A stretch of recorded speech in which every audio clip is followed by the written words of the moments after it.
তোর ব্যাপারে কথা বলতে পারে, তুই ওকে থামাতে পারিস না। তুই ওকে থামাবি না।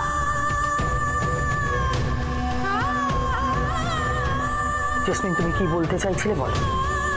দেখুন, বাড়ির সবার সামনে, স্পেশালি বাড়ির বড়দের সামনে এই কথাটা বলতে আমার সত্যিই খুব খারাপ লাগছে, কিন্তু আমি যদি এখন চুপ করে থাকি তাহলে নীলার অন্যায়কে প্রশ্রয় দেওয়া হবে। নীলা আমাদের থেকে এতদিনে অনেক কিছু লুকিয়েছে, অনেক অনেক কিছু লুকিয়েছে। নীলা এখনো বলছে না ওই টাকাটা কোথার থেকে জোগাড় করেছে, ও এখনো চেপে যাচ্ছে। নীলা এখনো বলছে না ওর ওই আরকেজি স্যারের সাথে ওর সম্পর্কটা ঠিক কি। চুপ করুন আপনি। খবরদার, ভালো হবে নাকি? মুখ সামলে কথা বলুন। তুই মুখ সামলে কথা বল। ও কেন চুপ করবে? ও সত্যি কথা বলছে বলে তোর গায়ে লাগছে না? আর ও যদি মিথ্যা কথা বলেই থাকে তাহলে তুই বল না, তুই সত্যিটা বল। তুই কি করে এতগুলো টাকা জোগাড় করলি বল। চুপ করো নীলা, তোমাকে আর কিছু বলতে হবে না। এবার যেটা বলার আমি বলবো। তোমার সাথে তোমার ওই আরকেজি স্যারের সম্পর্ক তৈরি হয়েছে, আর তুমি এতগুলো টাকা সেখান থেকেই। জেসমিন,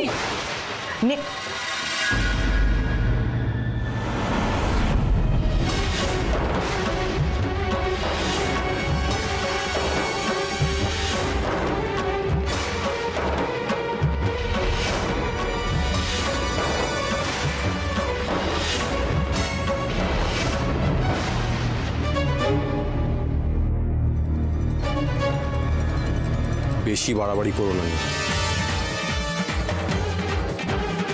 আপনি আমায় বাধা দিচ্ছেন? দেবো না সেটা তুমি ভাবলে কি করে? তুমি ওনার গায়ে হাত তুলতে যাচ্ছিলে নীলা, তোমার এত বড় সাহস হয় কি করে? আবারও বলছি, অন্যায় করেছো, মাথা নিচু করে ওটা মেনে নাও। সত্যিটা স্বীকার করো, বেশি সাহস দেখানোর চেষ্টা করো না নীলা। তুমি আমায় ঠকিয়েছো, কিন্তু উনি আমায় ঠকায়, তাই ওনাকে আঘাত করার কোনো অধিকার তোমার নেই। আর আঘাত করা তো দূর থাক, ওনার সাথে গলা উঁচু করে কথা বলারও তোমার কোনো অধিকার নেই। ক্ষমা চাও ওনার থেকে, ক্ষমা চাও। ছোটদাদা বাবু, ক্ষমা চাও ওনার থেকে। আজ আমার থেকে এই মেয়েটা আপনার বেশি কাছের হয়ে গেল? কাছের বা দূরের আমি জানি না, কিন্তু উনি আমার চোখ খুলে দিয়েছেন সেটুকু আমি জানি। আপনি আমার থেকে ওনাকে বেশি বিশ্বাস করছেন? আরে তোমার থেকে ওনাকে বেশি বিশ্বাস মানে? আমি ওনাকেই বিশ্বাস করছি, আর তোমাকে বিশ্বাস করছি।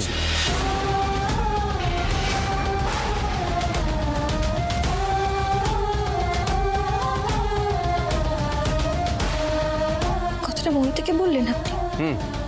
আমি মন থেকেই বলছি। এরপর আমি তোমাকে বিশ্বাস করবো কি করে বলো তো? আর কোনো উপায় রেখেছো তুমি? তুমি তো ওকে এতটা ছোট ভাবতে পারছেন? আপনি সত্যিই মনে করেন যে আমি অন্য একজন পুরুষের সঙ্গে? আমি এই নিয়ে আর একটাও কথা বলবো না, আমার মুখ খারাপ করিও না।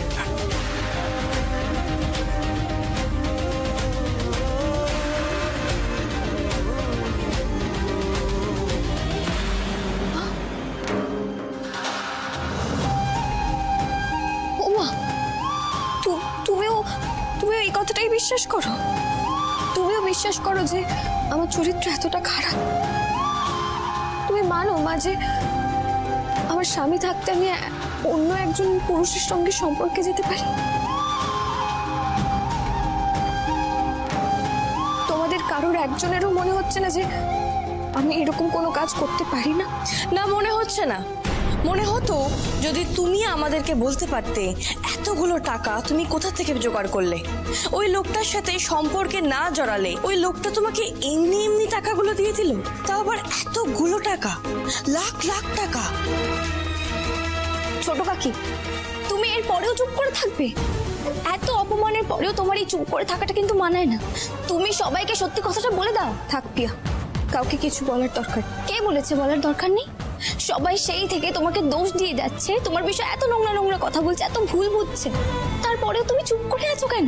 তুমি সত্যি কথাটা বলে দাও, বলে দাও ছোট কাকি। বলছি তো না, তুমি না বললে কিন্তু এবার আমি বলে দেব। তুই আবার কি বলবি? তোমাদের সবার অভিযোগ মিথ্যে। ছোট কাকি যেভাবে টাকাটা জোগাড় করেছে সেটা আমি জানি। ওমা, তাই নাকি পিয়া? তুমি জানো, কিন্তু তাও তুমি আমাদের কিছু জানাওনি। না, জানাইনি, কারণ ছোট কাকি আমাকে বলতে বারণ করেছিল, আমাকে দিয়ে প্রতিজ্ঞা করিয়েছিল, আর সেই প্রতিজ্ঞা আমি এখন আর মানব না। এত কিছু হওয়ার পরে আমি আর চুপ করে থাকতে পারবো না। ছোট কাকি গান গেয়েছে, আর সেই গানটা ভাইরালও হয়েছে। তোমরা সবাই শুনেছো সেই গানটা, আর সেটার অনেক প্রশংসাও করেছো। আর ছোট কাকি এত ভালো গান গেয়েছে যে মিউজিক কোম্পানি থেকে সেই গানটার একটা অ্যালবাম বের করবে বলে ছোট কাকির সাথে চুক্তিও করেছে। আর বারবার যে লাখ লাখ টাকার কথা বলছো না, সেই টাকাটা মিউজিক কোম্পানি থেকেই দিয়েছে ছোট কাকিকে। দারুণ দারুণ গল্প পিয়া, দারুণ একটা গল্প শুনলাম। তো এই গল্পটা কে লিখলো? পিয়া তুমি নাকি নীলা তুমি? আচ্ছা, তোমরা তো বই মেলার জন্য বই লিখতে পারো, ভালো বিক্রি হবে কিন্তু। এখানে কোনো গল্প বলা হচ্ছে না, যেটা সত্যি ঘটেছে সেটাই বলা হচ্ছে। এক মিনিট। নীলা গান গেয়েছে, আবার সেই গান ভাইরালও হয়েছে। পিয়া কোন গান রে? কেন? যে গানটা তুমি মোবাইলে চালিয়ে সবাইকে শোনালে, মনে নেই? এর মধ্যেই বলে গেল। ওই গানটা নীলার গাওয়া? নীলা, ওই গানটা তুই গেয়েছিস? ঠিক করে বল। হ্যাঁ মা,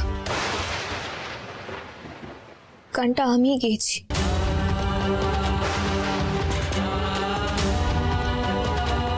আমি কাউকে কোনো মিথ্যে কথা বলি। তুমি মিথ্যেই বলছো নীলা, ইনফ্যাক্ট তুমি এখনো মিথ্যে বলছো। তোমার কি মনে হয় আমরা মাথা মোটা? আরে বাবা, ওই অ্যালবামে কোথাও তোমার নাম নেই। ইনফ্যাক্ট যে গেয়েছে গানটা তার নাম সঙ্গীতা। সঙ্গীতা আমারই নাম। তোর নাম সঙ্গীতা? কিন্তু এতদিন ধরে জানতাম তোর নাম নীলা, তো তাই না? আমার ছদ্মনাম। আমি গানটা ছদ্মনামে গেয়েছি। শোন নীলা, গল্পের গরু না গাছের অনেক ওপরে তুই তুলে দিয়েছিস। তুই ছদ্মনামে গান গেয়েছিস হঠাৎ কেন? কারণ আমি কাউকে জানাতে চাইনি যে গানটা আমার গাওয়া। সরদাদা বাবু জানতে পারলে আমার দেওয়া টাকা নিতেন না, সেই জন্যই আমি অন্য নামে গাইতে বাধ্য হয়েছি। মিথ্যের পর মিথ্যে